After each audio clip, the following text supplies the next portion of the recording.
Cette soirée est la première que nous organisons depuis les attentats du 13 novembre. C'est pourquoi j'ai souhaité prendre brièvement la parole. Je veux tout d'abord, au nom de la Cité de l'Architecture et du Patrimoine, rendre hommage aux victimes de ces attentats. Parmi elles figurent des architectes, je veux citer leurs noms. Quentin Mourier, 29 ans, diplômé de l'ENSA de Versailles. Amine Ibn Mobarak, 29 ans, diplômé de l'ENSA de Paris-Malaquais, enseignant-chercheur.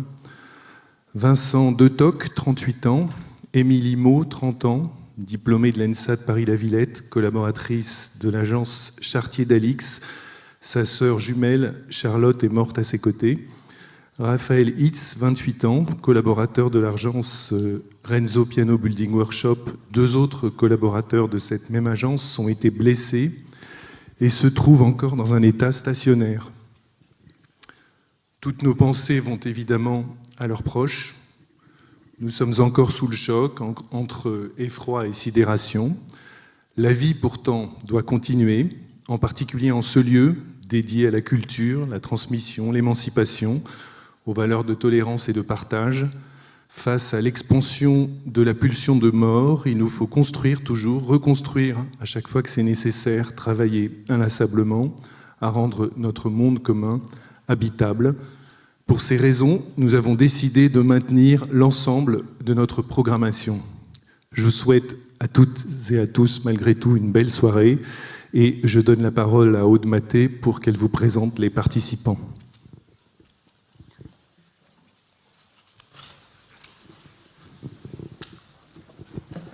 Bonsoir, merci Guy pour cette présentation. C'est difficile de prendre la suite.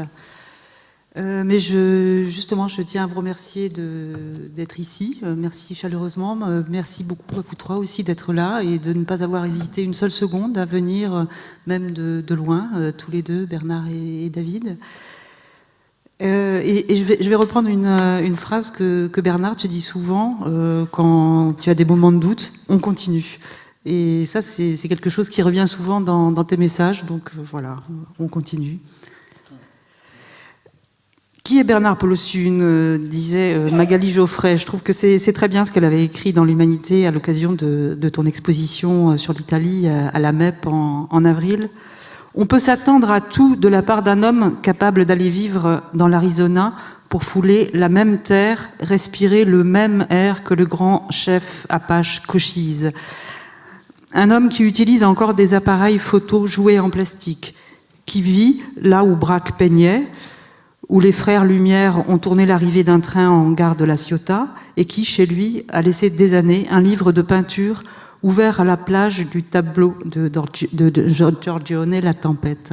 Ce que disait Magali Geoffrey de toi, tu te souviens, dans l'Humanité? Mais bon...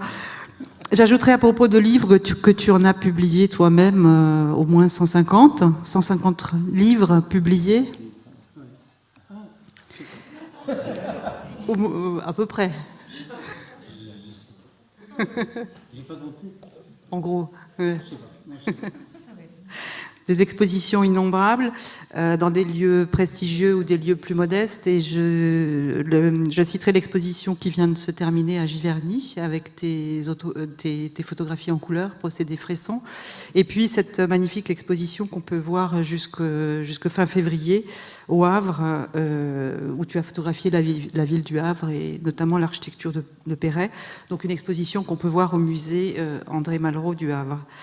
Juste un mot encore par rapport à tes photographies, qui est une question de format. Le format de tes photographies est en général un format petit, et donc le fait de les voir en grand, c'est quelque chose d'assez nouveau, c'est quelque chose de plutôt inédit. Mais tu as accepté de jouer le jeu, qu'on voit tes photos en grand, et voilà, tu m'as laissé le soin de les organiser, puisque tu me les as envoyés en vrac, donc ça va être une surprise. Ouais. David Le Breton, merci donc encore d'être ici. Donc vous êtes professeur de sociologie à l'Université de Strasbourg, membre de l'Institut universitaire de France, membre de l'Institut des études avancées de l'Université de Strasbourg, l'USIAS. Vous êtes l'auteur d'une bonne vingtaine d'ouvrages, vous avez dirigé de nombreux ouvrages collectifs et vous êtes membre du comité éditorial d'une bonne quinzaine de revues scientifiques.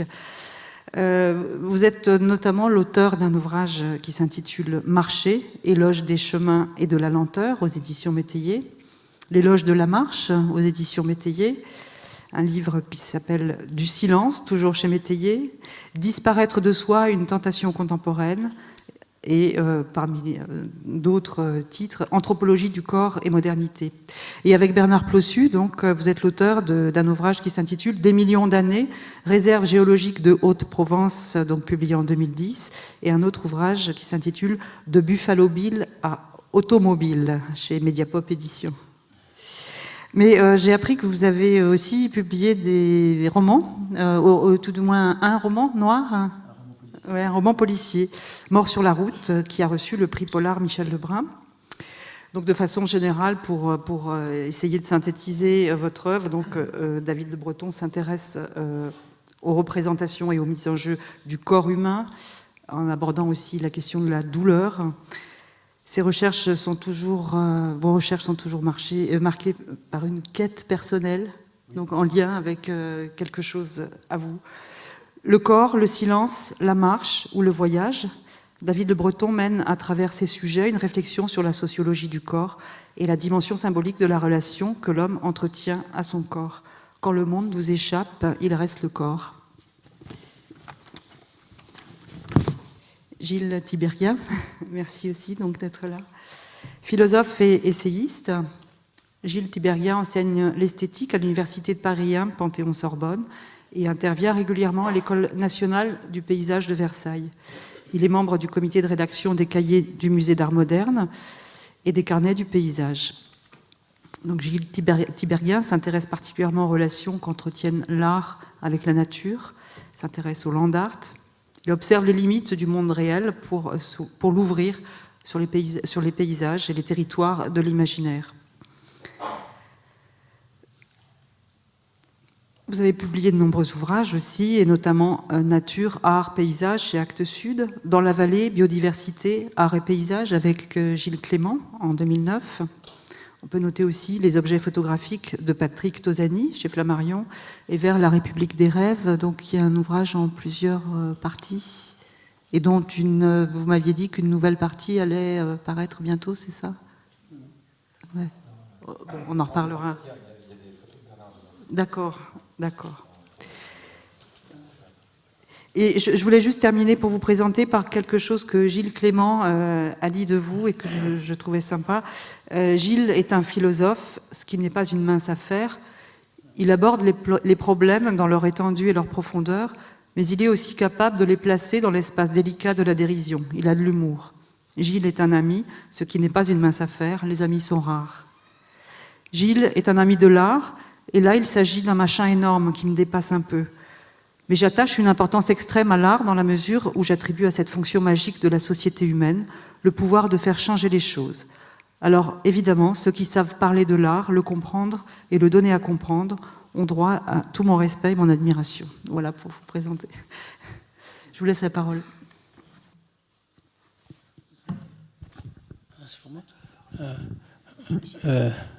Ça va ? En fait, je m'excuse, mais j'entends pas bien les sons au micro, donc j'ai pas tout entendu. C'est pour ça que des moments, je savais pas quoi te répondre. C'est peut-être ma manière à moi de contester le fait de ne pas entendre les machines. Est-ce qu'on peut baisser les deux lumières? Parce que là, c'est un peu agressif. J'ai essayé de pas être long. Première correction, je fais pas des livres, je fais des livres que je partage avec des auteurs. Je ne mets jamais, c'est très rare qu'il y ait un livre avec un texte préface. Je travaille avec des co-auteurs et nous faisons des livres. C'est pas du tout pareil qu'une carrière de mégalomane. Quand je travaille avec des écrivains, ils font un texte qui ne parle pas de moi. Alors quelquefois oui, dans le cas du Havre, mais c'est pas une œuvre de mégalo, c'est une œuvre de partage.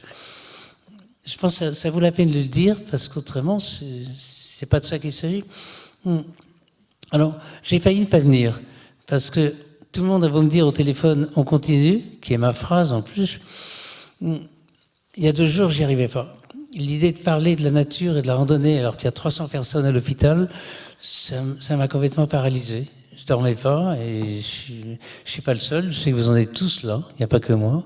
On est tous dans l'histoire, mais en ce moment même, il y a des gens entre la vie et la mort. Et ça me paralyse un peu par rapport à ma bonne humeur habituelle. Je voulais vous le dire parce que c'est ouvert et grâce à vous, on a accès à cette conférence. Mais vous m'auriez dit on ne la fait pas, j'aurais pas du tout été choqué. Au contraire, on sait plus comment être solidaire dans une histoire pareille. Voilà, je sais pas. Alors les photos, parce que c'est ma partie. Les photos, j'ai fait exprès de mélanger des photos d'auteurs et des photos perso de rando avec des copains. Donc il y a des petits tirages Kodak qu'on a fait en se baladant, mélangés à des photos publiées dans des livres. C'est exprès que j'ai semé cette zizanie dans mes photos. Il y en a même au grand angle. Et il y a de la couleur, du noir et blanc, des souvenirs et des vraies photos. Il y a quelques frissons. Aude m'a demandé de rajouter des paysages pour qu'il n'y ait pas que des photos de gens en train de marcher. Et ce que j'ai fait évidemment avec plaisir. Donc cette partie-là, les photos vous en diront plus que moi. Et la dernière phrase, qu'est-ce qui fait que je suis devenu un marcheur? Parce que je suis pas je fais pas de haute montagne. J'ai le vertige. J'ai été élevé dans une famille de montagnards. Et mon père est grenoblois. Il est connu pour avoir fait des courses difficiles, le Cervin, la Mèche, les écrins. Donc j'ai été élevé dans cette ambiance de montagne. Et j'ai trouvé ma montagne à moi très tard, à 33 ans, en habitant dans l'Ouest américain. Et en fait, je voulais aller sur les traces à pied de toutes les tribus Apaches, les Mescaleros, les Chiricahuas, les Mimbres, toutes les tribus, Geronimo, évidemment, en premier Cochise. J'ai même retrouvé l'endroit où Cochise se cachait, le Stronghold. Et ce qui m'a fait marcher, c'est les Apaches. Voilà, retrouver, parce que là, il y aurait des choses à dire en ce moment par rapport aux Apaches, parce que tout le monde disait que Geronimo était un sale mec, et Cochise, c'était pas un sale mec, Cochise. Voilà, donc la marche est venue de l'Ouest américain, et après j'ai retrouvé des coins. Enfin, je marche toujours avec des copains. Voilà, moi c'est tout ce que j'ai à dire. Vous voulez parler maintenant? Alors c'est moi qui vais. Donc là, on est en Ardèche, sur un haut plateau, et effectivement, la conclusion, c'est pas la conclusion, mais enfin, une sorte de conclusion à mon âge, c'est que l'Ardèche, c'est comme l'Arizona aussi, quoi. C'est-à-dire que tout se vaut à partir du moment où on aime aller respirer un bon coup dans la montagne, quoi. D'où les livres comme Marcher de David, ou alors L'amour de la marche de Philippe Lutz. C'est des gens qui aiment aussi marcher. Et toi aussi, mais ça, vous allez expliquer votre. Donc, comment je fais? Je dis chaque fois où c'est ou je dis rien? Je ne sais plus. Je dis le pays? Ce qui t'importe, oui. Je dis le pays, vous voulez? Oui. Bon, ça, c'est Agadez au Niger. Et donc, je vous laisse intervenir quand vous avez quelque chose à dire. On fait comme ça? Oui. Oui, d'accord. Bon, Agadez, 75. Almeria. Donc il y a quelques photos urbaines. Bon, les noirs et blancs sont évidemment toutes au 50. Donc ça, c'est évidemment pas en randonnée montagne, mais j'ai préféré jouer le jeu de mettre aussi des images au moment où je rencontre des gens qui marchent. Et j'aime bien. Maintenant, quand je marche en ville, j'ai toujours les mains derrière le dos, comme lui. Et on repère des tics de marcheurs. Il y a beaucoup de tendresse, finalement, d'affinité, des trucs très humains. D'ailleurs, les marcheurs sont liés sentimentalement. Je vois mes copains, je les aime. Mes copains de marche, c'est incroyable. Non? C'est... Je crois qu'il y a effectivement une affinité entre nous, dans la mesure où nous sommes réduits à la nudité du corps, d'une certaine manière. On n'est plus dans nos voitures, on n'a plus la protection finalement de toutes les technologies qui nous environnent. C'était la voiture ou l'ordinateur ou même le portable, etc. Généralement, quand on marche, fort heureusement, jusqu'à présent, les ondes ne passent pas, donc difficile de... Ouais, on est tranquille. On est tranquille, donc ce qui nous relie, c'est justement notre fragilité. Finalement, on retrouve l'élémentaire de la condition humaine. On est réduit à son corps, on est réduit à son rythme. On va marcher justement en fonction de ses ressources personnelles. Si on est fatigué, si on est trop âgé, si on a mal à la jambe ou autre, on marche très très lentement. Et si on est en pleine forme, et d'ailleurs on le voit quand on est sur des sentiers bien fréquentés, on voit des gens qui vont très très vite, et puis on en double qui vont incroyablement lentement. Et ceux qui vont très vite, en général, on les double en fin de journée. Parce que c'est la seule chose que j'ai appris de mon père montagnard. On marchait doucement, on écoutait le frottement des pantalons, le velours. Et les jeunes qu'on voyait qui nous doublaient, on les rattrapait forcément. Non, c'est vrai qu'au bout de 2 ou 3 jours de fatigue, on s'en débarrasse en marchant. Hein. Dis-moi, si tu marches les mains derrière le dos, comme lui, comment tu fais pour photographier? Comment tu fais pour photographier? Je m'arrête. Pas toujours. C'est une bonne question. Par exemple, les photos en ville, je ne m'arrête pas. Je marche. Il y a un copain qui m'a dit tu vas avoir des problèmes parce que tu n'entends plus. J'ai des problèmes de surdité qui arrivent. Et c'est vrai, il m'a dit tu vas te faire renverser par une bagnole parce que tu n'entends plus les voitures. Donc maintenant, je commence à faire attention. Mais non, je suis capable de faire une photo en marchant. Même ça m'arrive de faire exprès quand il y a une photo qui va sortir bientôt de mon ami Denis Roche et sa femme. Ils marchaient à Paris, dans une rue. Et je les ai pris, ils m'avaient pas vu, je les ai pris en marchant. Mais je veux dire, je me suis pas arrêté pour les prendre. Je marchais aussi. Je suis très très rapide. C'est vrai que l'image que tu photographies comme tu respires, c'est vrai que elle est tout à fait vraie, parce qu'on n'a pas beaucoup marché tous les deux quand même, hein, même si on a une énorme connivence. À Digne, on a marché un petit peu ensemble à Digne, et j'étais émerveillé par ta manière de photographier en permanence, aussi bien d'ailleurs les gens qui passaient, ou nous-mêmes, Nadine Gomez ou moi, ou les paysages avoisinants.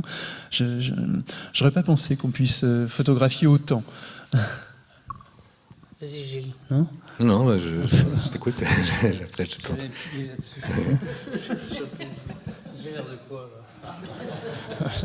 C'est dément, c'est fou. Ça c'est moi. J'ai mis 2 ou 3 autoportraits. C'est dans l'Utah. Ça, c'est en 80. Et en fait, je suis parti il y a longtemps d'Amérique. Je suis jamais retourné, d'Amérique du Nord. Et au bout d'1 an, je me suis dit, qu'est-ce qui me manque? Bon, à part les histoires de vie privée, c'est-à-dire mon fils, mais le seul objet qui me manquait, si j'avais pu l'emmener quand j'ai changé de vie, c'était mes chaussures. J'y pense parce que je les vois. Et c'est fou ce qu'un marcheur peut être attaché à ses chaussures. C'est marrant. Hein, et c'est un truc que je conseille beaucoup dans les musées en France. J'ai vu qu'il y a des musées américains, par exemple en Arizona, où ils conservent les objets des photographes, les chaussures, les lunettes, les carnets de notes et tout. C'est très intéressant, toutes ces à côté qui font partie de l'ensemble, d'une œuvre. Donc là, c'est mes chaussures. Voilà. Mais moi, ce qui me frappe surtout, c'est le côté, on dirait un génie qui sort de tes chaussures. Tu vois, c'est cet autoportrait. Un côté... C'est peut-être au grand angle. D'accord. Je m'excuse. J'aime beaucoup ça. Mais c'est drôle, c'est différent de l'avoir si grande et de l'avoir en plus petit. Oui. Et c'est là la question du format qui est assez intéressante. On la voit très différemment si on la voit en grand ou en petit. Hein, c'est pas pareil. Ou en plus petit encore, je suppose. Ou sur un écran de cinéma, ou ce qui paraît davantage un écran de télévision. Ouais. Ce qui pose peut-être la question du format. Pourquoi d'abord, comment tu acceptes de faire ça, quand même, et quelle est la réserve que tu fais en montrant des images à cette taille? J'y vois pas, donc ça me pose pas de problème, ils sont derrière moi. Parce que de face, je ne saurais pas quoi dire. C'est vrai que je fais très attention à montrer des petites choses plutôt que des grandes choses. C'est rare. La seule personne, je crois, à qui j'ai délégué l'idée d'agrandir, c'est Marc Donadieu, je crois, qui avait agrandi des photos de l'Ouest américain au FRAC de Rouen. Mais en général, j'ai pas l'œil des grands formats, j'ai l'œil des petits formats. Et j'ai remarqué les expériences humaines, on est hors sujet, mais une fois j'exposais à côté de Massimo Vitali, qui était très très grande photo, et les miennes étaient toutes petites, et tous les gens s'approchaient des miennes, et finalement ils rentraient dans mes paysages. C'est-à-dire qu'il y a un côté un peu Alice au pays des merveilles. On rentre dans une petite photo, on la prend pas de face, et puis du coup, on ne l'oublie jamais. Alors qu'on oublie les grandes photos souvent, et on n'oublie pas les petits Man Ray et les petits Kertész. On en a vu un, on l'a gravé en mémoire pour toujours. Et une fois, on en parlait, je suis allé jusqu'à pousser le bouchon en disant que les grandes photos de l'histoire de la photographie étaient toutes petites. Vous en ferez ce que vous voudrez, mais bon, ça met un peu de bonne humeur, quoi.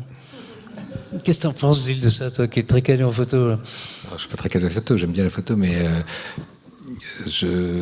non, ce que j'observe, c'est qu'en fait, on revient à des plus petits formats aujourd'hui. Et j'avoue que ça me convient assez bien, mais il y a cela dit des formats qui marchent bien très grands parce qu'il y a des types d'objets qui s'y prêtent, mais il y a aussi des modes qui font qu'on faisait énorme pendant certaines années et que je trouvais ça un peu dommage. Quand même. Mais il y en a des belles dans les grandes aussi, parce qu'à partir du moment où c'est sincère, c'est bon. Oui, c'est ça. Mais quel que soit. C'est une histoire d'échelle, c'est pas simple. Alors du coup, faire que du grand, que du petit, mais dans ton cas, ça fonctionne super bien. Les petites images sont absolument magnifiques. Les petits paysages, c'est effectivement une forme tu sais comment c'est venu? C'est que je voyais que des photos très grandes dans Céladum, c'était tout en Amérique, et en voyant des contact prints de photos à la chambre, en petit, c'était beaucoup plus intéressant. Et je me suis dit, comment faire avec un Nicormat pour faire des petites photos? On fait des petites photos, et c'est tellement piqué qu'on dirait des photos, des plaques de 8x10 ou 4x5. Tu vois, c'est des fausses photos à la chambre. Hein? Tu comprends ça? Pardon, j'oublie ce truc complètement, excusez-moi. Excusez-moi. Ça, je ne sais pas si on pourrait y aller maintenant, parce que c'est des coins donc, de la région de Monument-de-Vallée, et ils ont beaucoup fermé à cause du tourisme. Et à l'époque, on marchait où on voulait. Ça, c'est Daniel Zolaski. Lui, il a fait...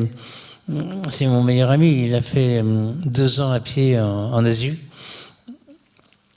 Et bon, on se baladait dans c'est des coins très, très sauvages. Il y a vraiment personne. On campait n'importe où, mais à l'époque, on pouvait. Maintenant, je ne crois pas qu'on pourrait. Et ça, pour revenir à cette image-là, parce que c'est quand même c'est vraiment un monument naturel, comme disent les Américains. C'est iconique. C'est dans tous les westerns. Tu parlais des westerns, c'est tu vois, la prisonnière du désert. On tourne autour pendant tout le film. Bon.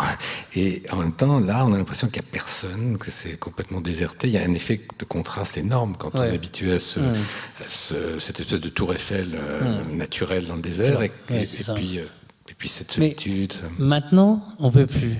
Par contre, récemment, j'ai des copains qui sont allés là-bas. Je leur ai dit, vous faites 40 miles de plus vers l'Utah. Vous cherchez le petit écriteau qui dit la vallée des dieux, Valley of the Gods. Il y a un tout petit écriteau. Et là, il ne faut pas y aller sans eau ou sans pneus de rechange, parce que c'est des pistes de terre. Et là, c'est Monument-de-Vallée il y a 200 ans. Il n'y a personne. Et c'est pas très loin, mais bon, c'est pas un parc fermé. En même temps, je les comprends. Ils ont eu tellement de John Ford qui sont venus déguiser les Navarros en Cheyenne que je les comprends d'en avoir ras-le-bol. Enfin. Donc là, on revient aux 50, parce qu'en même temps, je fais les photos pour moi aussi. Donc aux 50, quoi. Pardon, j'oublie toujours ce truc-là. Ça, c'est un endroit exceptionnel si vous allez là-bas. Ça s'appelle Chaco Canyon. C'est là où vivaient les Indiens Anasazi, qui est une civilisation qui a disparu d'un coup. Et on ne sait pas ce qui s'est passé. Un peu comme une épidémie de peste ou un truc comme ça. Et il y a, enfin, à l'époque, moi je vous fais ça, c'est en 79, il n'y avait personne. Maintenant, je ne sais pas. Chaco Canyon. J'y suis allé aussi quand quand je faisais mes voyages pour repérer les sites du Land Art. Du coup, j'en ai profité pour aller voir des sites de ce genre, et je suis allé là. Et je suis content de voir ces images parce qu'en même temps, pour moi, voir des œuvres, c'était ces œuvres-là en tout cas, c'était voir des paysages, voyager, me déplacer dans des endroits qui n'avaient a priori pas forcément beaucoup de rapport avec ces œuvres et qui en fait en avaient beaucoup plus qu'on ne le pense, parce que ces artistes eux-mêmes sont très imprégnés de cette culture, de ces objets. Donc du coup, quand je vois ça, ça me rappelle beaucoup ces voyages dans ces endroits. C'est sympa parce que le petit bouquin qu'avait fait Marval sur ces photos-là, Le Jardin de poussière, il n'a pas du tout marché. Il était en solde à 2 € à la fin. Ça n'a pas du tout marché. Mais c'est bon signe aussi. Alors là, bon, je ne vais pas parler 1 heure de chaque photo, mais là, on est en Aragon. Alors là, par contre, c'est une grosse commande du musée de la nature qui a fermé depuis, où ils font travailler des gens comme Kirkeby, etc., des très très bons. Et ils m'ont passé une commande sur la région, donc ça a duré 5 semaines. Et je connais mieux l'Aragon que n'importe quel coin du monde. Enfin, je suis allé partout. Et là, on a l'impression d'être à Fort-Apache. Enfin, c'est au Fort Bouille. Enfin, et c'est en Aragon, quoi. Sauf qu'au lieu des aigles, c'est des vautours. Donc, finalement, on se retrouve partout, quoi. Là, c'est pas mal en grand. Là, en grand, elle doit être belle. Ouais, elle est bien. Wow, c'est immense. Bon, Espagne, Almeria. Une partie haute d'Almeria. Donc, entrée de l'élément humain. Almeria en Andalousie. Un seul verger. Vous avez des choses à dire sur le...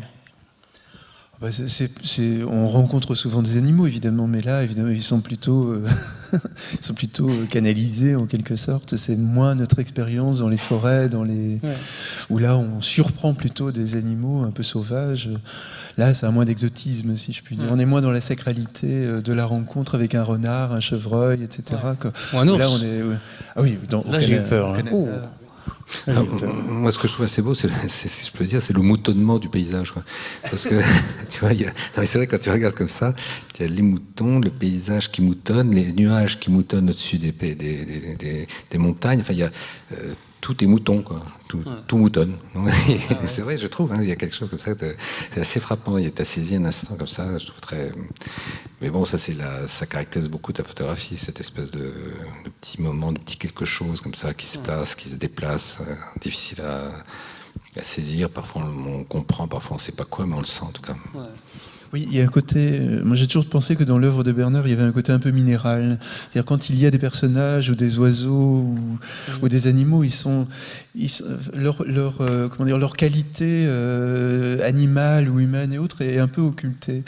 On a l'impression de retrouver aussi une espèce de métaphysique ou d'élémentaire du monde, parce que cet homme, il est trop lointain pour nous. Ouais. Et souvent, c'est comme ça. Tes photographies de marche, en tous les cas, sont dans cette logique-là. Alors que tu as fait des portraits absolument magnifiques, mais c'est un tout autre registre, et c'est avant dans ton œuvre. Je vois un côté très minéral dans toutes tes photos.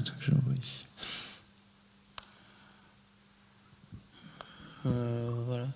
Bon, ça, c'est une époque où je donnais beaucoup de stages sur la côte d'Almeria. Donc, c'est mes stagiaires. Parce que je donne pas de stages en salle. Quand je donnais des stages, c'était uniquement dans des refuges de montagne ou des gîtes. Donc, ça consistait à partir 1 semaine. Bon, c'est une photo de gens très, très heureux. Très, très, très heureux. Moi aussi. Philippe. Il y en a un qui est là, Philippe Laplace. Là, on partait dans le Cotentin et on s'est arrêté à Oulgat. Et il y avait tous ces gens sur la plage, ils marchaient. Bon, et je trouvais que c'était amusant de montrer des photos qui n'avaient rien à voir avec l'Ouest américain, le mythe, l'aventure, et tout simplement sur la côte, quoi. Ça, c'est fait il y a longtemps. C'est dans les années 70. C'est quand on monte vers Vianacé, à Chamonix, et là, il y avait des vrais alpinistes qui, eux, allaient monter. Moi, je suis resté dans les pierres. Je ne suis pas monté après. Bon. J'ai pensé aussi en Andalousie, je crois. En Ardèche. C'est fort l'Ardèche comme région. La première, c'est de l'Ardèche aussi, la première que tu montrais. Oui, la première était pas très loin de ça. C'est très très fort l'Ardèche. C'est le pays du vent, quoi. Mais tu as raison, ça pourrait être presque dans l'Ouest C'est américain. incroyable. Ça pourrait être. C'est beau en grand. Vous me direz après. C'est magnifique. C'est bien en grand. Ouais. Il faudra que tu changes ton format. La dernière, j'irai voir du fond de la salle pour voir comment c'est. Ça. C'est en plein pays Apache. Hein. Et il y avait vraiment personne. C'est une piste, mais personne. Et tout d'un coup, on entend le bruit des ailes, quoi. Un aigle qui passe. C'est peut-être ma photo préférée, finalement, ça. Alors moi, je te dirais, c'est les photos où tu as des oiseaux, c'est les photos de toi que je préfère. Je sais pas, il se passe quelque chose. Il y a quelque chose avec... il y a une légèreté, enfin, ça donne à la photographie une profondeur tout d'un coup. Il y a très souvent, enfin, dans les photographies de paysages, des nuées d'oiseaux, un seul oiseau, un oiseau qui est planqué en haut. Et ça, alors je sais pas si tu as une dilection particulière pour les oiseaux, je sais pas ce qui se passe, mais il y a quelque chose en tout cas qui donne à cette photographie un envol que les oiseaux donnent. J'y vais ? Non, mais c'est... Enfin, il était royal. C'était vraiment un moment comme... C'est béni des dieux, quoi, d'être là. Quoi. C'est fort. Chaco Canyon. Ah, c'est peut-être moi, ça. Attends. Ouais, c'est pas possible. C'est une photo de Douglas Keats. Les deux marcheurs avec qui je faisais... C'était Douglas Keats et Daniel Zolansky. Il y a effectivement personne, là, vous voyez. Il n'y a pas beaucoup de monde. Il y a beaucoup de serpents, là. Oh, rattlers. Big guys. Ardèche. Ouais, c'est bien, Aude. Merci d'avoir fait le mélange. C'est ça l'idée. Merci, c'est vraiment bien ça. Ardèche. Je vais trop vite, ça va? Non? Ça va, non? Ah, oh là là. Alors, là, on ne pourrait plus y aller maintenant. C'est Daniel, à nouveau, Zolansky. Bon, c'est une photo souvenir. Mais là, on grimpait. Et en fait, maintenant, on ne pourrait plus. Parce que c'est vraiment... La frontière mexicaine est à 50 km, quoi. Donc, on est en pleine zone de narco et tout, maintenant. Là, c'est impossible. Et on s'est rendu compte après, en redescendant dans la vallée, il y avait la maison des rangers, du parc. Et en fait, c'était bourré de serpents. Il y avait un panneau avec tous les serpents. Et nous, on n'a même pas suivi de chemin, on montait. Et rétrospectivement, après, on était un peu... Parce que bon, on s'agrippait, tu vois. Donc, il peut y avoir des crotales, des corals. Bon, ça fait partie de... J'ose pas dire qu'on apprend à les aimer, mais on apprend à les respecter, par contre, pour qu'ils vous respectent. C'est un gros travail sur soi d'apprendre à regarder un serpent. C'est pas facile, non ? C'est horrible. C'est compliqué. Hein. Dans l'Arizona, je me souviens, j'ai failli marcher 2 fois dessus. C'est dangereux. Ça, c'est un Ardèche. Ouais. Merci, Aude. Donc, ça, c'est d'après un tirage Fresson. Ça, c'est Amaury. Amaury, un des marcheurs, Amaury Arsac. Là, il descend de la Sainte-Victoire. C'est lui qui m'a guidé partout pour la Sainte-Victoire. Quand j'ai fait l'expo au musée Granet à Aix. Et lui, il court. Il a fait le Mont Blanc en courant. Il a mon âge, il court. Il est prof de yoga. Donc. Et il a une respiration. Il nous tue. Moi, il a mon âge, c'est incroyable. Il court. Ardèche, Fresson, tirage Fresson. C'est vrai que, bon, sans le tirage Fresson, je ne sais pas si je montrerais des couleurs. Parce qu'il n'y a que le Fresson qui arrive à rendre la même ambiance que les noirs et blancs. Pour moi. Pas pour tout le monde, je veux dire, dans mon cas. David, à la réserve géologique d'Edim. C'est notre première rencontre, non ? Oui. Ouais. Et je dis le mot rencontre parce que j'ai beaucoup de photos d'amis écrivains. Et c'est des rencontres, c'est pas des portraits. Almeria. C'était marrant, la bande de mecs qui regardent passer les filles. On est en plein néoréalisme espagnol. Vous avez des choses à... Non, vas-y, c'est bien. Il y a plusieurs images comme ça de regards sur les femmes qui passent. Ah oui. C'était là, on est en plein cinéma italien, mais c'est en Andalousie. San Francisco, avec un petit Brony Flash, les petits appareils, Brony Flash aquamatique. Elle doit être inouïe en grand, celle-là. Ça, par contre, celle-là en grand, ça serait intéressant de la voir en 1m20 ou un truc comme ça. Ça serait intéressant, parce qu'il se passe beaucoup de choses. C'est Chinatown.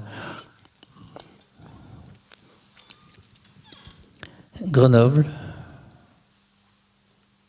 Bon, on a fait exprès avec Aude de mettre des photos qui ne sont pas que de l'Arizona.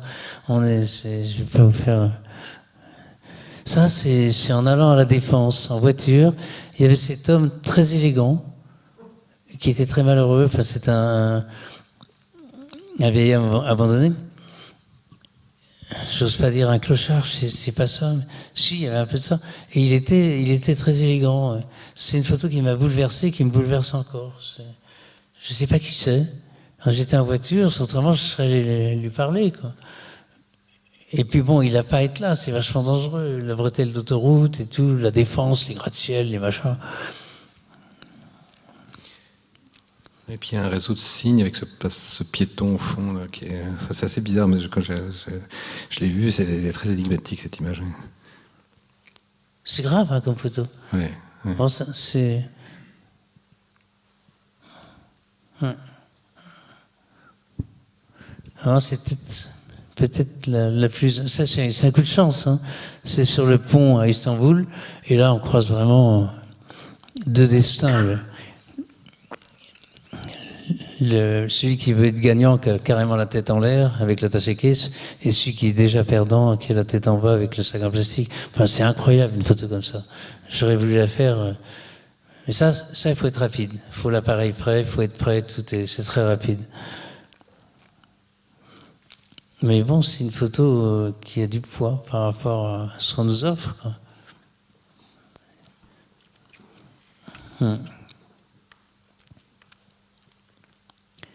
Biarritz, c'est léger, sans plus. Hein, ça c'est important, ça c'est au Sénégal, c'est le Sénégal. Ouais. Il y a énormément de gestes ancestraux qu'on redécouvre quand on voyage en Afrique profonde. J'étais tout le long du fleuve. En fait, je voulais aller loin. Et j'ai fait savoir à Saint-Louis que je voulais aller loin. Donc il y a un vieux monsieur qui est venu, qui m'a dit, moi j'étais le facteur de la brousse. Et il me dit, qu'est-ce qu'il vous faut? Je lui dis, louer une voiture. Il a loué une 4M. Et puis on est parti avec lui jusqu'au bout du fleuve. Là, on dormait chez l'habitant et tout. Ça doit être l'Andalousie encore, ça, je pense. Il y a une 50aine de kilomètres qui sont préservés en Andalousie. Le Cabo des Gata, il n'y a pas de gratte-ciel, c'est interdit. Ils ont interdit la construction. Là, c'est à vous. C'est dans le Colorado, les Great Sand Dunes. C'est des dunes de sable blanc dures, où l'hiver, c'est à 2000 mètres. Et on marchait. Et puis, bon, au bout, on est arrivé à Shangri-La, une espèce de vallée. Et en rentrant, on dit au gardien, au ranger, on dit, c'est bien, il n'y a pas de serpent. Il dit, non. C'est des sidewinders. Ils sont sous le sable, ils sont blancs, et on ne les voit pas. On marchait pieds nus. Ouf. Et alors bon, j'ai envoyé pas mal d'amis marcher là, ils m'ont dit ça a changé, c'est-à-dire maintenant c'est un parc, il faut montrer patte blanche, on ne peut plus y dormir. Nous on campait partout, en plus sur le Chagan, on partageait un bus à 3. C'est un gag, c'est un autoportrait, c'est un moment heureux tout de même. Bon, l'âge. Ça me tient beaucoup à cœur, l'âge. Pour des raisons de montagne aussi, c'est-à-dire de voir des vieux montagnards. Dans mes amis marcheurs, il y en a un qui fait de la montagne qui voulait vraiment connaître mon père, parce qu'il avait lu des choses sur lui quand il faisait la mèche en hiver, des choses comme ça. Donc j'aime beaucoup. C'est un des trucs qui me font un peu souffrir dans le Midi. Il y a beaucoup de gens qui ne veulent pas vieillir. Alors c'est très beau, les vieilles. C'est bien, enfin, c'est... Ah, ça, c'est dur, c'est en Pologne. Et en Pologne, c'était en hiver, il faisait très froid, et c'est le retour des marchés russes. C'est des marchés où ils sont là, mais ils vendent des pommes de terre, des cuillères, des bouteilles d'huile. Ils n'ont rien. J'ai jamais vu un dénuement pareil. Et j'avais jamais vu un dénuement pareil. Et c'était fait quand, cette image? Qu'on dirait une image... Il y a 20 ans. Ah oui, mais... C'est intemporel, quoi. J'ai l'impression que c'est beaucoup plus vieux, en fait. Ouais. C'est vrai, c'est presque une image de la guerre, ou enfin, il y a 20 ans. Oh, mais t'as vu, ils ont toutes leurs affaires. Ils vont d'un marché à l'autre. Là, la marche, c'est pas un truc poétique. Hein. Oh, en plus, il fait froid et tout. C'est au Portugal. Non, c'est en Pologne. Attends. Pologne.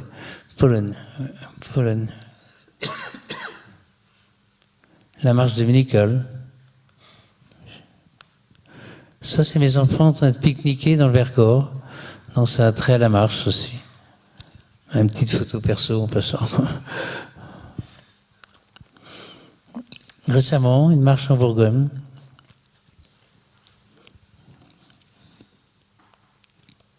Mon père et mon fils, Shane. Bon, c'est plus familial, mais je trouve qu'elle va bien tout de même. C'est les générations, quoi. Et mon père doit avoir 90 ans, cette photo-là.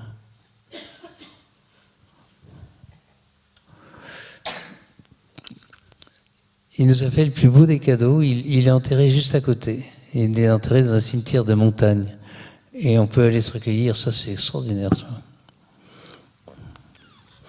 Ça, c'est la gare de Lille. Bon, changement d'ambiance complet, mais bon, c'est la gare de Lille avec des gens qui passent. À côté de Quirico. Ouais. Bon, ça, c'est le même contexte. Vous avez des... C'est une photo qui te... Je sais pas que... Je connais pas tout ce que tu fais, mais elle ressemble pas trop à ce que je connais de toi, en général. Hein. Ouais. Agadez, des femmes touareg.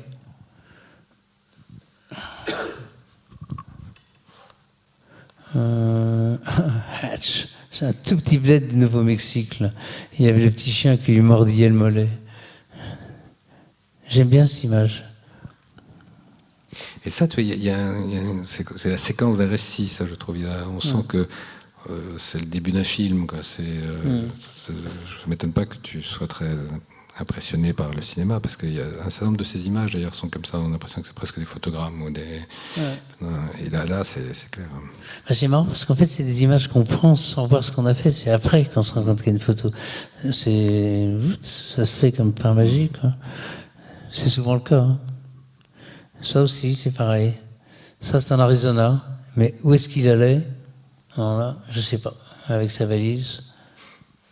Il y a beaucoup, on les appelle en anglais les transients, les transits. Quand ils vont de gare de bus en gare de bus. Mais là, il n'y avait pas de bus et pas de gare. Où allait-il? Je ne sais pas du tout. Là. Ça, c'est à Almeria. Je ne sais pas, j'aime bien l'ambiance. Là. Ces histoires d'ambiance, hein, c'est ça la force de Robert Frank. Hein. C'est un photographe d'ambiance, hein. Plus que de cadrage. Quoi. Sénégal.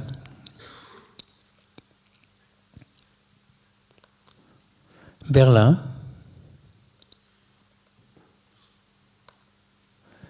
Ça, c'est Daniel Zelansky qui a envoyé cette photo.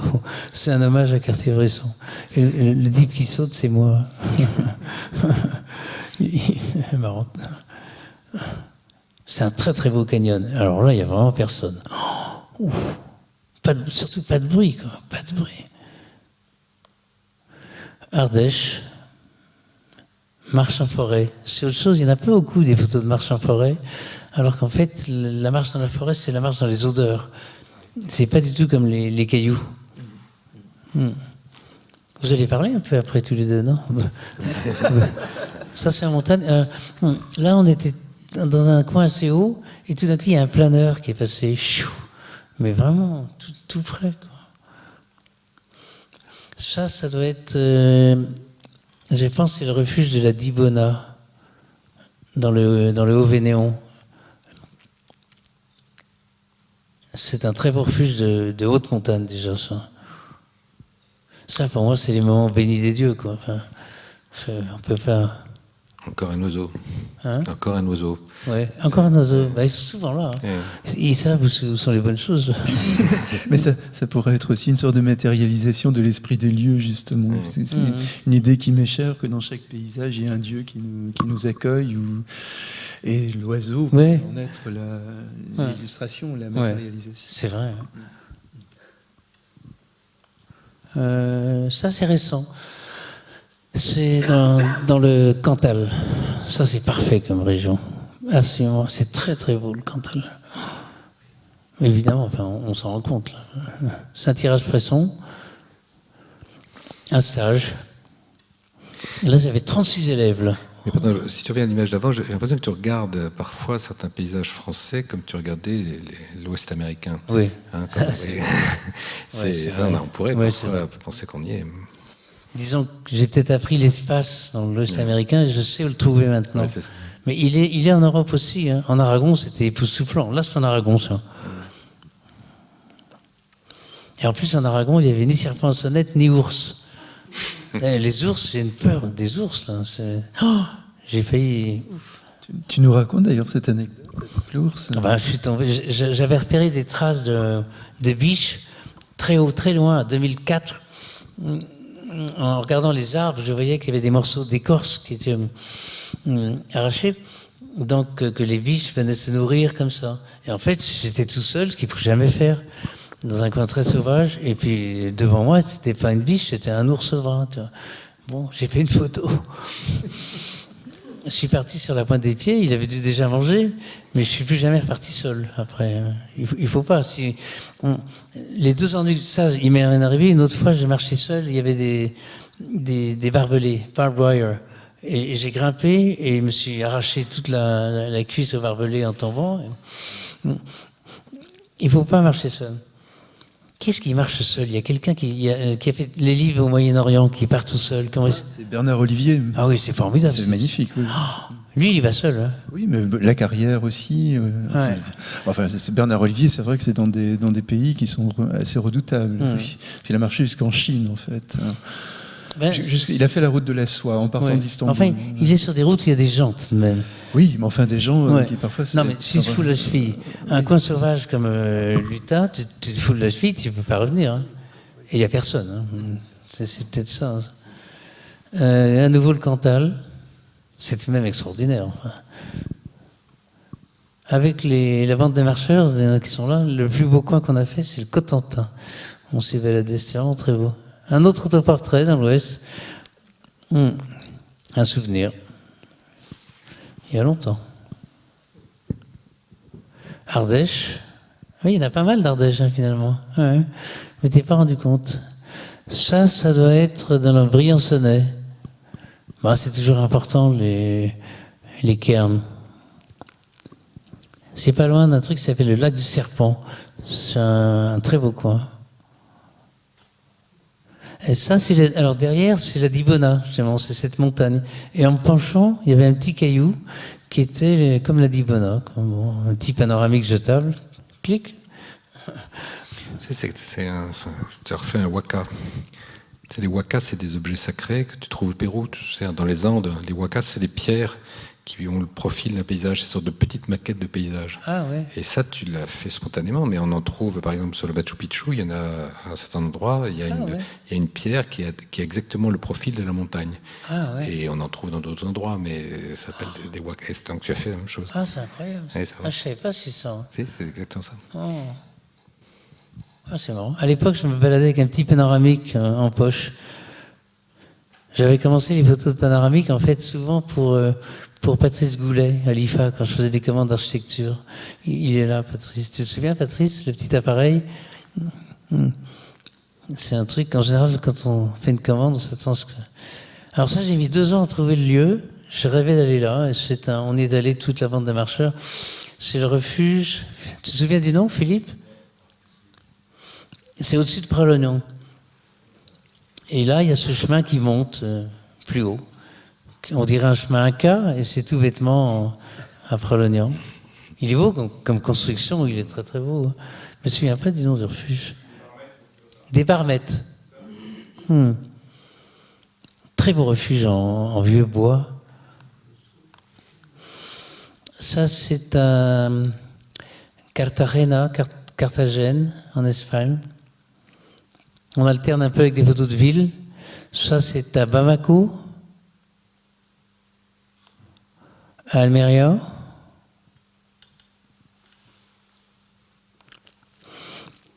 Goulimine, Almeria. C'est fort, ça, j'aime bien. Tendresse. Ouais. Oups. Berlin. Tiens, voilà, un vélo. On a envie de travailler avec David sur les bicyclettes, tous les deux. Un petit village de montagne en Andalousie qui s'appelle Huebro. C'était très joli, cette vieille dame qui passait. Quand je dis très joli, je pense toujours à Édouard Bouba. De toute façon, je pense toujours à lui. Tout le temps. C'est un des 3-4 personnes qui m'ont appris. Ce qui est drôle, parce que quand on la voit en petit, on voit ce personnage qui s'enlève sur ce carré blanc, et c'est très net, quoi. Il y a une espèce de, il est pris, il est isolé, il est magnifié. Quand on le voit en grand, par contre, il se perd beaucoup plus. Hein? Là, par contre, je trouve qu'on gagne quelque chose à nouveau oui, ici. Peut-être, oui, comme ça. C'est vrai que ça me fait penser à La survivance de Bouba, qui est un livre qui m'avait marqué. Je crois que, Elisabeth, non? Tu te souviens de La survivance? Oh, quel livre, quel homme, quel grand homme. On n'en parle pas assez de Bouba. Berlin. J'aime bien cette photo. Je ne sais pas trop pourquoi, par contre. Ça, je ne sais pas. Ça doit être l'île de... C'est Capraia. Pas Capri, Capraia, qui est une autre île. On était hors saison, avec des amis. L'île d'Ouate. Et là, il faisait très beau. Il s'est mis à pleuvoir des cordes. Mais le truc, à se tremper. Saint-Fresson. Colorado, Great Sand Dunes, Daniel encore. Daniel, dans l'Utah. On marche assez léger. Enfin, il faut de l'eau, quoi. Et des chapeaux.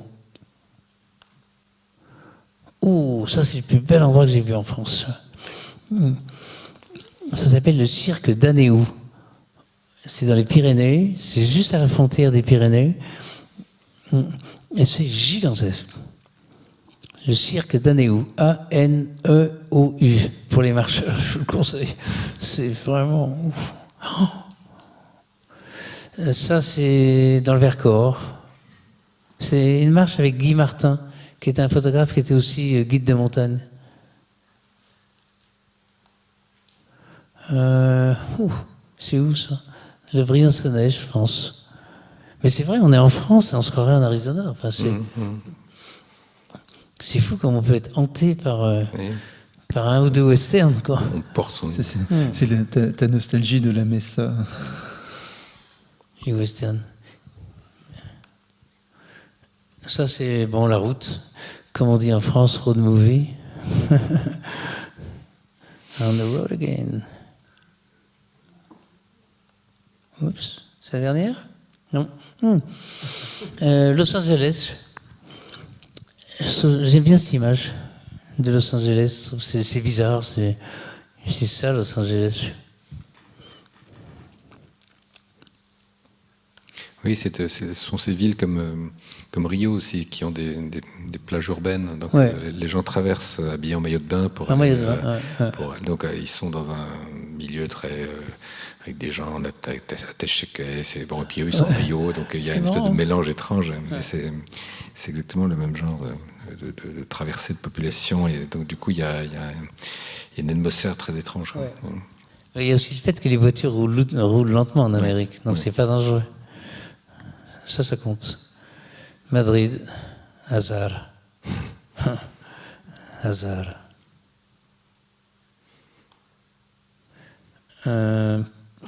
Mali, une marche heureuse, les amis.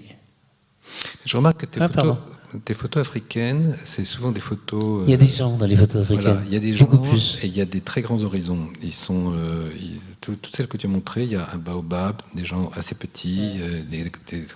Voilà, des choses comme ça. Celles qui sont au carrefour, celles-là aussi. C'est vrai qu'elles sont plus humaines que les photos américaines. Oui. Ouais, parce qu'il y a beaucoup de gens. Là, par exemple, tu vois, ça, c'est vraiment l'Afrique. C'est un feu de camp près de un des endroits clés des montagnards qui s'appelle la Manne Fatima Ombori. Et on était partis avec un 4x4, des copains nous avaient emmenés très loin. Et là, on campait. Et on est resté 3-4 jours. Et tous les matins, il y a un berger qui arrivait avant l'aube. Et on entendait son bruit arriver avec son... Et il faisait... Et là, 20 ans après, je l'entends encore. Tu vois. Et on savait qu'il arrivait. Et on faisait le café avec lui. Ça, évidemment, c'est mieux que d'aller au cinéma. Alors ça, c'est une merveille, c'est l'Écosse. Je savais que ça allait me plaire, mais à ce point-là, je ne m'y attendais pas. C'est vraiment très très fort, l'Écosse. Mais alors, comment ce caillou est arrivé là? C'est extraordinaire, l'Écosse. C'est magnifique. Tu vois, moi j'ai une déformation, c'est aussi je regarde par rapport à des artistes, type ceux dont je m'occupe, Landart ou d'autres, et ça me fait beaucoup penser à Mitch Fulton. Oui. Ah, j'adore, oui. Ah oui. Ça, tu vois, Ouais, une petite inscription au-dessus, en dessous. Ouais, ça y est, bien sûr. Ah oui, t'es embarqué dans ouais, ouais, c'est bien ce qu'il fait, Mitch Fulton. Oh. Ça, c'est moi, je pense. Oui.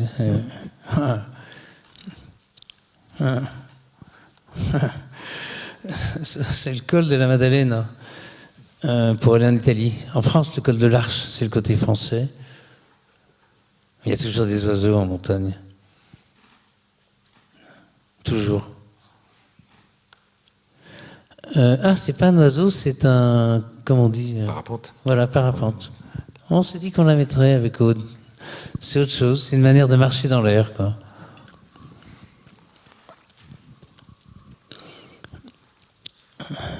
Colorado. Ça, je pense que c'est aussi le Colorado, ça. C'est pas le Sahara. Ça, c'est les Saint Dunes, aussi, en frisson. Ça avait été publié par Stéphane Raska dans Delair, ça. Il l'avait publié. Ça, c'est la réserve géologique de Digne, où on s'est rencontrés. Et je pense que la personne qui marche, c'est Christian Janicot, qui avait écrit l'anthologie du cinéma invisible. Tu te souviens de ce livre? C'est un très, très grand marcheur, très, très bon marcheur. Et on était partis, là, ça s'appelle le plateau de Chine, dans la réserve géologique. C'est un bel endroit, on est presque en Mongolie, là.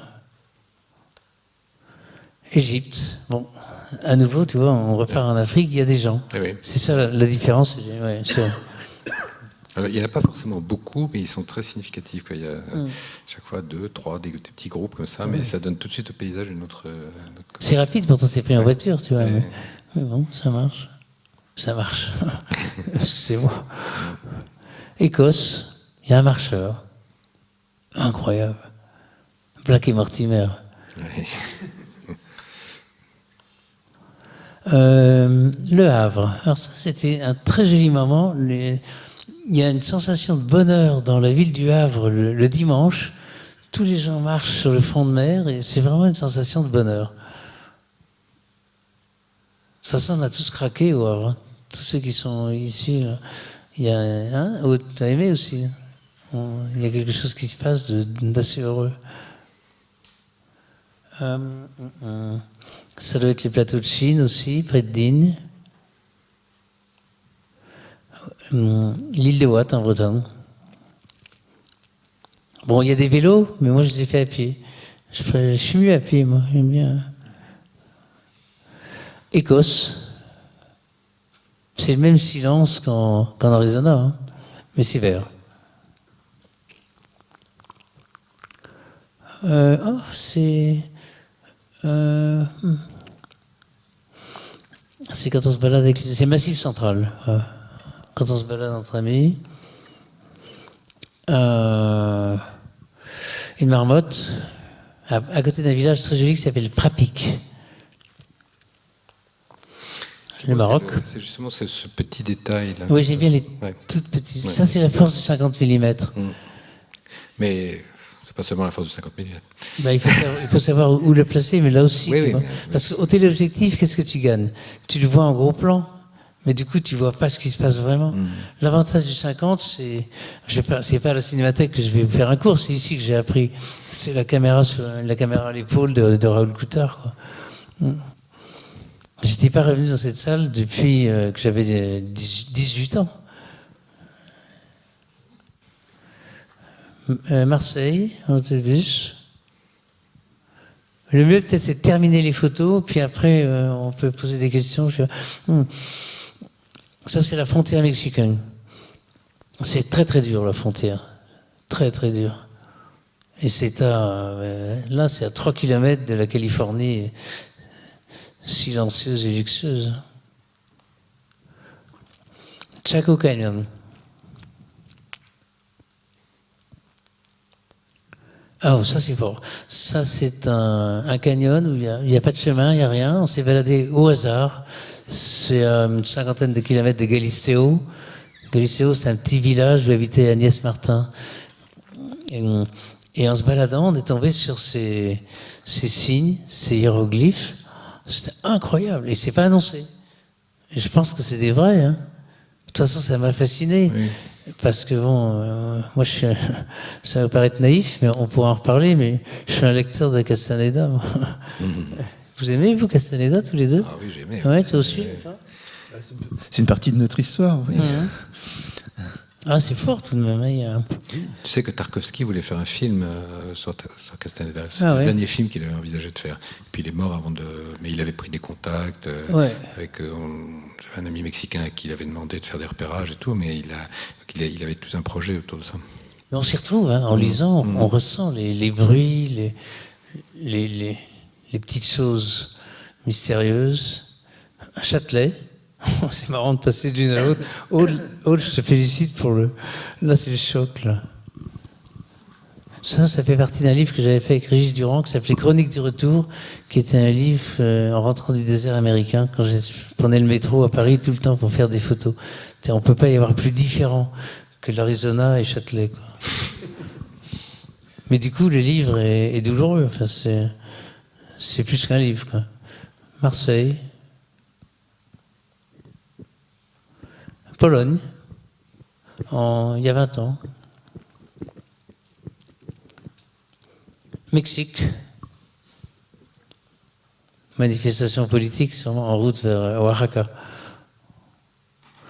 Pour Pyrénées, c'est Camborde, un marcheur. Je sais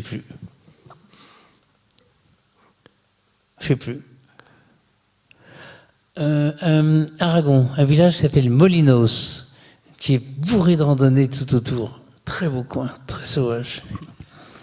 Et dans le village, il y a un gîte qui est très très bien. Donc un oiseau. Gilles, voilà. Oui, je suis très heureux de ça. Ça, c'est le sommet de l'endroit où Daniel et moi, on était allés au-dessus, près de la frontière mexicaine. Ça s'appelle le mont Ajo, Agio. C'est incroyable le rendu des photos. Là, il n'y a personne. Il n'y a pas de chemin. Il n'y a pas de chemin. Donc, à la limite, tu n'y vas pas. Parce qu'en Amérique, quand il n'y a pas de chemin, tu n'y vas pas. Et nous, si, mais bon, normalement, non, quoi. C'est haut, on va dire. Et même endroit. C'est le même endroit en noir et blanc. Là, on est au bout du monde, quelque part. C'est marrant, c'est l'Arizona et pourtant, la zone aride, quoi. Utah.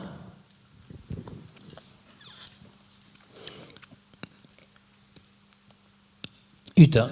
Là, on avait campé au pied du rocher. On avait dormi là. Il n'y a personne. La Sainte-Victoire. Il est pas mal erré autour. Là, c'est une expo au musée Granet. C'est le Nouveau-Mexique, ça. Près de la frontière. Soleil de Daniel et Doug. Niger. J'ai toujours aimé cette photo. Je sais pas, je trouve qu'elle symbolise toute l'histoire de l'Afrique, c'est-à-dire c'est l'eau. Elle revient du puits. Et elle marche, il n'y a pas de voiture. Là, on est à Fabidji, il n'y a aucune voiture. C'est en pleine savane. Et aller au puits, chercher l'eau et rentrer à pied au village qui peut être à 400 km, avec l'eau sur la tête. Je trouve que c'est important de montrer ça aussi dans cette soirée sur la marche, démontrer à quel point c'est encore pour beaucoup de gens le seul moyen de locomotion. On n'en a pas assez parlé de ça, parce que on pourrait peut-être en parler. Là, c'est la marche, il n'y a pas d'autre solution. Elle est à pied, elle est pieds nus ou elle a des sandales? Elle est pieds nus, ouais, elle est pieds nus, avec les épines. Ah, ça, c'est à Paris, j'étais tout jeune. Ça, bon, c'est un gag. Enfin.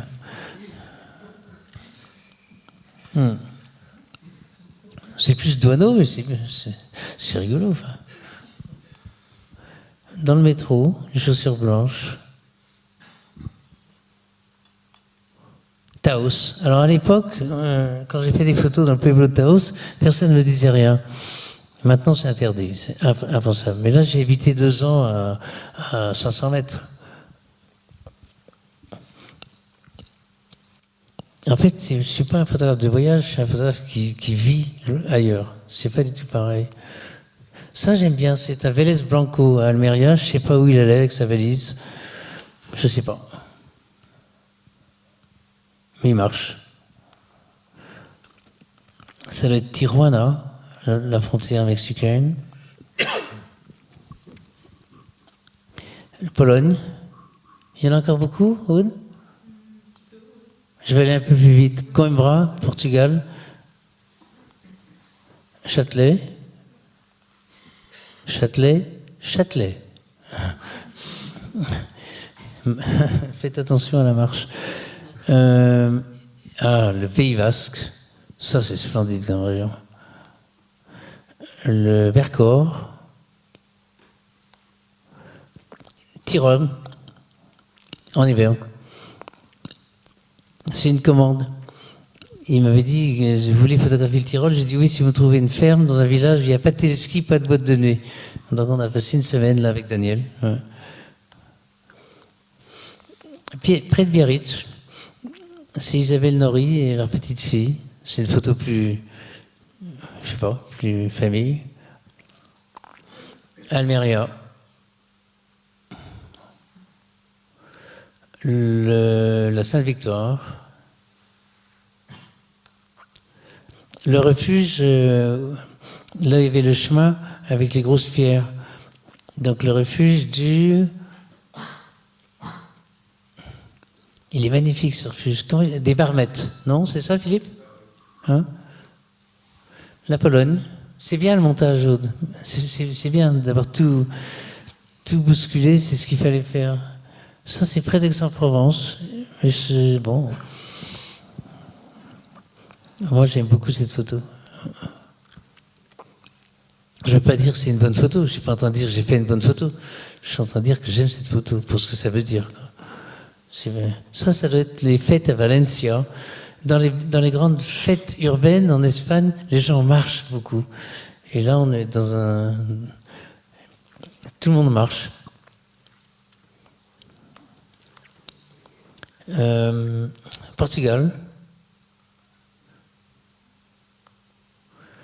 Portugal, il court. J'essaie d'aller plus vite. Pologne, les enfants qui vont à l'école à pied. Moi, j'aime beaucoup celle-là comme image. Wow. Les Pyrénées. Oh. Ils nous ont entourés après, les chevaux et tout. Oh, c'était incroyable. Les chevaux sauvages, des potiocs. Ça, évidemment. Il y a une dame qui marche dans un lagon, dans un village bourré de hippies près d'Acapulco. C'était le pied de la cuesta. C'est joli les manières dont elle rentre dans l'eau, je trouve. Oui, en grand, elle doit être extraordinaire. Hein. Pardon. Là, les Pyrénées. Pardon. Tu voulais que ça reste plus longtemps? Non. Ça va? Les Pyrénées. La Sainte-Victoire. En haut de la Sainte-Victoire. Un petit brin d'herbe. La Provence, en hiver, dans la neige. Le Tyrol. On s'est perdu ce jour-là. C'était limite pour qu'on se retrouve. On a failli passer la nuit là. On ne savait plus où on était. Ah, ça, c'est mon fils Shane. Shane, c'est le titre du film L'homme des vallées perdues, avec Alan Ladd. Et donc, quand Shane est né le 14 juillet 1978 à Taos, on l'a appelé Shane. Et il a appris à marcher à Monument de Vallée. Qu'est-ce que tu veux? C'est impressionnant, c'est inouï. Enfin, c'est la photo de ma vie, ça. Je ne peux pas faire mieux, quoi. C'est beau, non, comme émotion. Shane avec sœur, en train de courir. À nouveau, les sables blancs, White Sands. Les sables blancs. Les amis, Daniel et Douglas. C'est fini? Alors moi maintenant, je vais vous demander à vous, parce que moi je ne peux plus rien dire, c'est à vous de...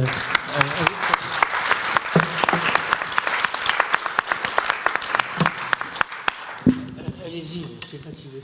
Moi j'ai plus rien. Non, il faut donner la parole aussi. Vous êtes d'autres trucs à dire? Non, c'était extrêmement émouvant de t'entendre. Tu nous as fait faire un très très beau voyage, c'était très chouette. Mais justement, vous deux qui n'êtes pas des gens d'image, comment vous vous emparez des images de Bernard? Parce qu'elles vous touchent énormément, mais c'est au-delà de l'émotion. Dans vos recherches, dans vos travaux, quel est le rôle comment vous travaillez avec les images, l'un et l'autre, hein? Moi, je vois les images de Bernard, comme je l'ai dit tout à l'heure, comme une forme de minéralité. Et je trouve que l'illustration, cette image-là est magnifique, puisque l'homme est fondu à l'intérieur du paysage. C'est-à-dire, il y a une espèce de cosmologie dans les photos, qui met sur le même plan, d'ailleurs, l'humain, l'animal, les rochers, les vallées, etc. Je crois que j'aime énormément ça, parce que je me reconnais bien aussi dans cette manière un peu de déshumaniser, ou de dépersonnaliser, en tous les cas, les paysages. Ce ne sont pas du tout sont pas des clichés au sens justement d'un sens commun, mais quelque chose qui nous emmène très très loin. C'est pas des beaux paysages entre guillemets, c'est en ça d'ailleurs qu'il y a une dimension anthropologique d'une certaine manière, et c'est pour ça aussi qu'on se disait que qu'on soit dans les Pyrénées, en Espagne ou aux États-Unis, on était finalement dans le même univers, qui est l'univers d'un regard, évidemment, je sais bien, mais d'un regard qui nous touche profondément, parce que il est assez désocialisé, déculturalisé. Je trouve pas d'autre mot que minéral. Il y a aussi une dimension un peu métaphysique dans tout ça, une cosmologie et la présence de ce que j'aime bien appeler le génie des lieux, quoi. On sent une présence ineffable qui s'incarne parfois sous la figure de l'oiseau, mais pas toujours, comme là il n'y a pas d'oiseau, mais on sent quelque chose qui dépasse l'humain d'une certaine manière. Enfin moi, en tous les cas, c'est ça que j'aime oui. Qu'est-ce qui vous fait marcher tous les deux alors? Mais je repense à tes images de paysages. Ça fait un moment où je les regarde. Il faudrait qu'un jour j'écrive dessus, parce que ça fixerait comme ma sensibilité par rapport à ces images. Moi, quand je voyage, parce que je voyage beaucoup, mais à la différence de toi, je n'habite pas. Ça m'est arrivé d'habiter dans les endroits un peu longtemps, mais en général, je voyage, je traverse des pays, et donc je tiens des journaux. Je fais pas de photos, très peu quoi. Je tiens des journaux dont je fixe mon regard par l'écriture. Donc j'ai d'énormes journaux de voyage considérables, au Mexique par exemple, ou en Inde, en Chine. Bon. Et donc les images, j'en prends pas beaucoup, mais en revanche, quand je regarde tes paysages, je voyage aussi. Je voyage d'une certaine façon, c'est-à-dire que ça m'apporte pas forcément de savoir où ils sont, d'où ils sont, dans quel endroit ils ont été pris, mais il y a quelque chose d'assez singulier, j'ai du mal à le dire, mais qui est lié à une sorte de délicatesse, c'est pas pour rien si je les ai intégrés dans cette exposition qui a fait un livre, qui a donné un livre qui s'appelait Pour une République des rêves. J'avais 3 images de toi que j'avais trouvées j'avais le droit de chercher dans les frags du Grand Est, ce que je voulais. Donc c'est la caverne d'Ali Baba, quoi. Et je suis tombé sur 3 photos de toi. Et je les ai intégrées tout de suite. elle me semblait parfaitement correspondre à cette vision que j'ai d'un voyage à la fois réel et rêvé. C'est-à-dire que c'est cet espace, il y a un écart, quoi. Il y a un écart entre ce que tu vois et ce que tu donnes à voir. On sent qu'on est dans quelque chose de différé légèrement. C'est le mode de la rêverie qui pour moi est le premier mode dans lequel j'entre quand je regarde ces paysages. Et puis je sais bien que ce sont des paysages réels, je sais bien que c'est toi qui les as pris, mais tu permets cet espace et donc tu permets de partager une sensibilité, ce qui est le contraire de certains paysages qui sont fermés, qui sont celui de cet homme qui a pris cette image. Chez toi, on sent, et ça ne m'étonne pas que tu marches avec des gens et que tu aies le sens de l'amitié, parce qu'il y a une forme de partage de ta sensibilité au paysage. Et c'est ça que j'aime, en fait. On rentre dedans parce qu'on y est invité. Et cette invitation, c'est une invitation non seulement au voyage, mais au rêve. Moi, je le vois comme ça. Est-ce que tu connais le livre qu'a fait Elisabeth Foch sur pas celui qu'elle a fait sur la montagne, celui qu'elle a fait sur les montagnes sacrées? Elle a disséqué de tous les photographes des rapports au sacré de la montagne. Ah, c'est un très beau livre. Je crois que c'est une chaîne qui a publié ça. C'est La montagne sacrée ou Les montagnes sacrées d'Elisabeth Foch. Ça te toucherait, je pense. Moi, je voudrais que vous parliez. Moi, j'ai plus rien à dire, moi. Il manque certainement une chose dans mes photos, c'est ce qui se passe en ce moment. C'est-à-dire les gens qui viennent à pied. Ça manque. Les réfugiés, oui. J'y peux rien, mais bon. À pied et en bateau. Enfin, en bateau. De toute manière, ce choix, il est, c'est un choix particulier que tu as fait, parce qu'on ne parle, tu montres des choses qui sont de l'ordre de la photographie, je sais pas comment dire, que tu exposes, tu montres des choses de l'ordre de la photographie intime aussi. Tu montres, tu vois, tu voulais montrer, d'ailleurs, pourquoi ce choix exactement? Pourquoi est-ce que tu as voulu voir toutes ces palettes d'images, des choses qui te sont très personnelles, que tu ne montrerais pas forcément dans une exposition, et des choses qui sont au contraire plus... je sais pas comment dire, plus propre à être commenté, exposé, toi, publié.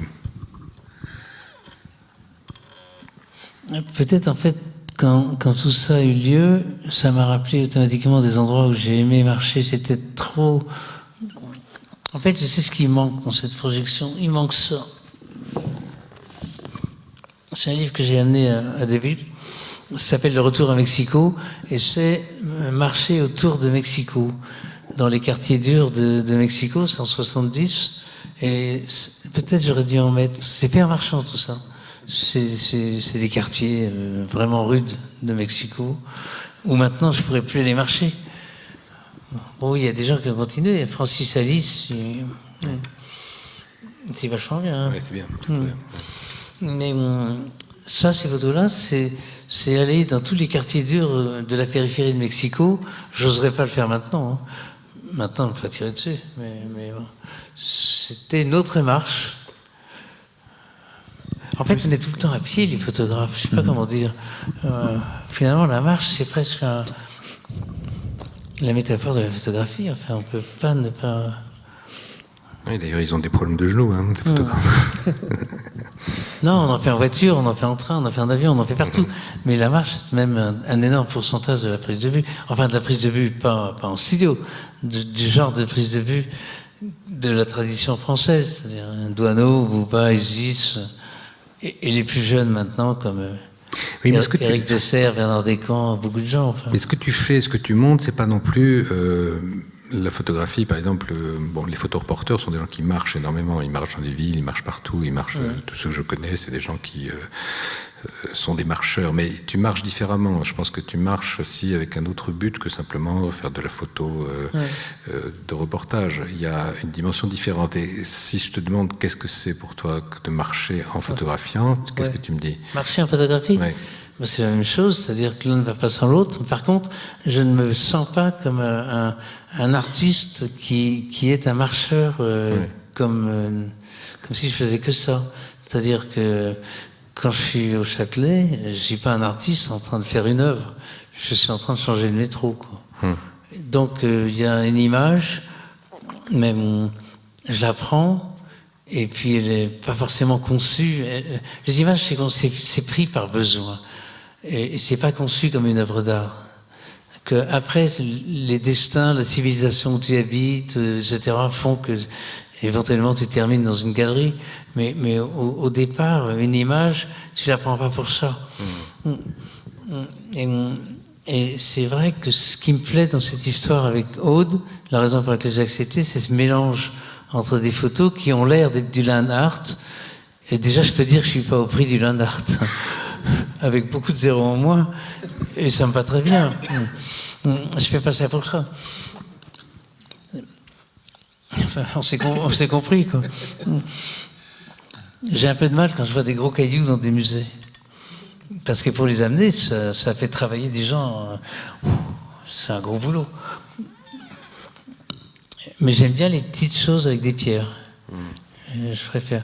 Mais bon, c'est pas du land art, mes photos. D'ailleurs, je suis jamais dans les expos sur le land art. Non, mais j'y ai même jamais pensé. Et pourtant, on est cousins, hein, avec Amish Fulton. Ouais. On est cousins. En plus, je l'ai rencontré, je l'aime bien. Hein. Mais toi, tu es photographe. Ah oui, complètement. Lui n'est pas photographe. Il te dira, je ne suis pas je suis photographe. d'accord avec ça et en même temps pas d'accord, parce que cette séparation entre il est artiste et il l'est pas. Ah non, non, c'est pas toi qui le dis, mais il y en a qui le disent.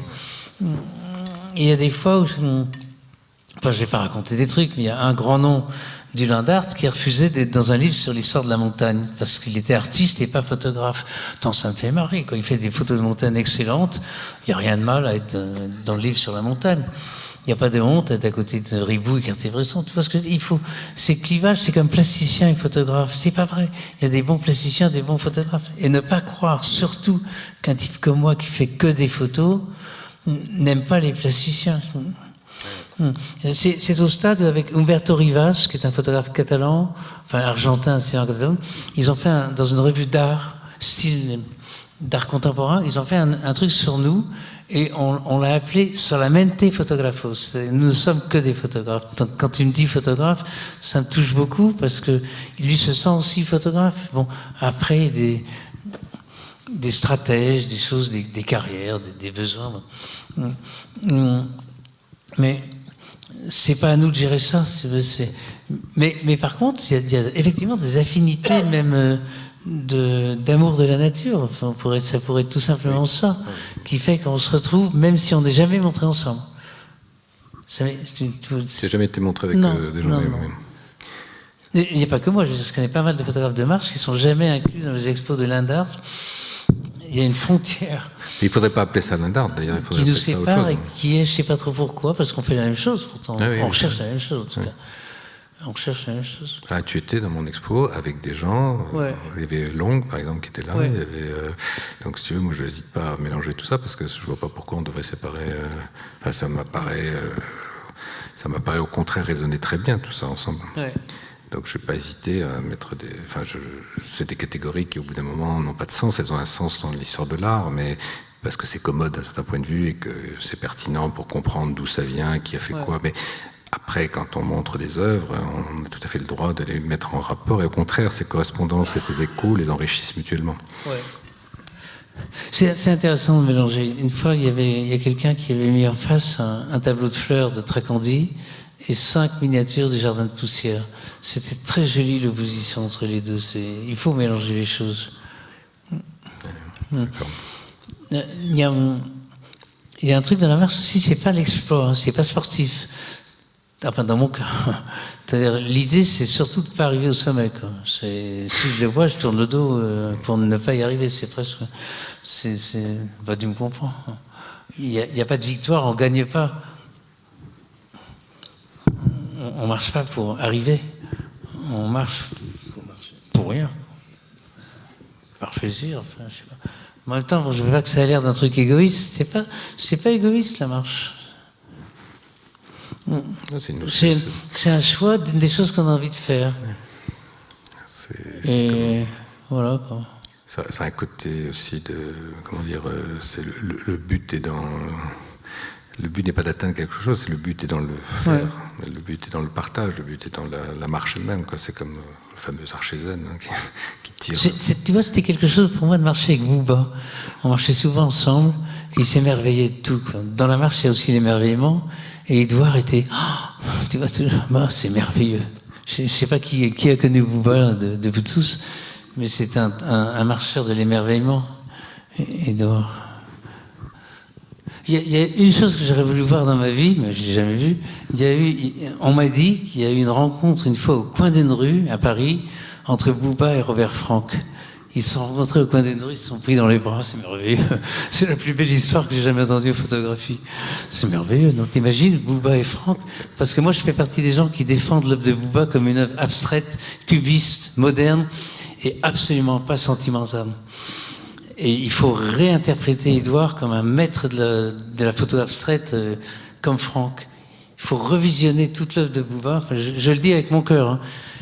Il est déjà très connu, mais il n'est pas connu pour les bonnes raisons. Il est beaucoup plus fort qu'on ne le dit. Enfin, ça, c'est mon point de vue. Ça n'engage que moi, ce que je dis. Il y a des lignes de force. Chez Booba, c'est braque. Et bon, l'air de rien, toujours avec délicatesse. Vous avez des questions? Je ne sais pas quoi vous dire. Une chose qui me fait très très plaisir, c'est que on voit dans vos photos une matière. Et à l'heure actuelle, ça fait vraiment plaisir de sortir des photos avec de la matière dedans. Il aime tes photos parce qu'il y a de la matière. Du grain, c'est pressant. Oui. C'est gentil. Qu'est-ce que Gilles, qu'est-ce que tu dirais? Qu'est-ce que tu répondrais par rapport à la matière dans mes photos? Moi, je sais pas quoi en dire. Aide-moi. Qu'est-ce que t'en penses? C'est tes photos, hein. Non, mais aide-moi. Non, c'est vrai, il a raison, il y a de la matière, il y a du grain, il y a une... Et puis il y a cette espèce de... Alors moi, je voulais t'interroger un peu là-dessus, parce que comment tu travailles des couleurs dans le procédé Fresson, parce que parfois je me dis, bon, ça peut être ça autre chose, il y a quelque chose d'extraordinaire dans cette façon de travailler la couleur. Ouais. Qu'est-ce qui... Oui, c'est bien, mais c'est Fresson, c'est toi aussi. C'est pas que Fresson. Tu vois, alors, ça colle pas à tous les photographes Fresson, mais avec moi, c'est une passion, quoi. Oui, ouais. Mais donc, du coup, tu vois, cette photo-là qu'on regardait tout à l'heure, qui est avec des dominantes bleues, tu dis celle-là, elle est en couleur, et puis ensuite, elle est en noir et blanc. Je pense que tu pouvais obtenir d'autres gammes de couleurs. À un moment donné, tu t'es arrêté là-dessus. Qu'est-ce que... il y a un peu des constantes, d'ailleurs. Qu'est-ce qui domine pour toi dans la couleur? Je sais que tu dis que c'est l'équivalent du noir et blanc, mais qu'est-ce qui domine pour toi? Il y a deux choses en couleur. Il y a soit les photos de matière, dont vous parliez, justement, ou alors, de temps en temps, il y a une photo où elle ne pourrait être qu'en couleur. C'est le cas d'un jus d'orange. Il y a une photo d'un jus d'orange qui déborde et tout est orange. Bon, ça, c'est de la couleur. Mais la couleur que j'aime faire, c'est de la couleur, en fait, pour qu'on la regarde, qu'on pense même, qu'on ait même oublié qu'elle était en couleur en noir et blanc. Que ça n'ait même plus de raison de faire la question, c'est-à-dire que c'est bien la même chose, c'est le même langage. Oui, mais parce que les couleurs se pénètrent en fait mutuellement. On a l'impression que elles tranchent pas, quoi. C'est pas, ça flash pas comme ça. Il y a quelque chose qui se dilue, qui fait que du coup les gammes sont très souples. Et là aussi, il y a cette impression de matière parce que ça se complexifie à l'envie comme ça. Tu vois. Et je pense que c'est ça que tu cherches aussi, non? Ouais. Mais il y a des moments où c'est tout de même une couleur. Oui. Mais bon, alors le truc, c'est de voir si tu refais une photo qui est très couleur, est-ce qu'elle tiendrait en noir et blanc? Ça m'est arrivé de la faire en noir et blanc, de voir une photo couleur et de la prendre en noir et blanc et voir si... Bon, ça dépend des cas. Il n'y a pas de règle générale, de toute façon. Vous accepteriez que ce que vous venez de dire sur Booba, à savoir y voir comment dirais-je, un photographe ou un artiste qu'on pourrait interpréter en termes d'abstraction géométrique. Est-ce que vous accepteriez cela sur vos photos? Au moins partiellement, c'est-à-dire non pas comme catégorie nécessairement, mais pour aider à les comprendre, pour aider à comprendre l'impression qu'elles font. Oui, complètement. C'est pour ça que Christophe Vertou a sorti le livre d'entretien qui s'appelle L'abstraction invisible. Si, c'est très abstrait.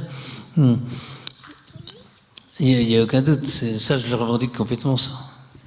C'est évident. Ouais. Si. Merci d'avoir pointé ça, parce que, bon, pas toutes. Il se trouve que là, on a pas mal de photos horizontales qui ne sont pas forcément abstraites ce soir. Mais dans l'ensemble des photos, il y a beaucoup de choses abstraites, au sens... Enfin, abstrait. Non, pas abstrait. Cubiste. C'est une histoire de ligne de force, la photographie. C'est cruel, mais on voit tout de suite s'il y a des lignes de force ou pas dans une photo. On voit tout de suite si c'est construit ou pas, ou si c'est bien ou mal construit. C'est évident. C'est très nerveux, la photographie. Ça peut être très calme, mais c'est aussi très nerveux. C'est la rencontre entre le délire et la sagesse, comme la photographie. Il faut être sage et avoir un moment de délire. Sans ça, il n'y a pas de photo. Grosso modo, je schématise un peu, mais par rapport au 24-36, c'est ça. Et merci d'être là ce soir, qui est, comme on l'a dit au début, un soir, personne de nous n'est très heureux. Voilà.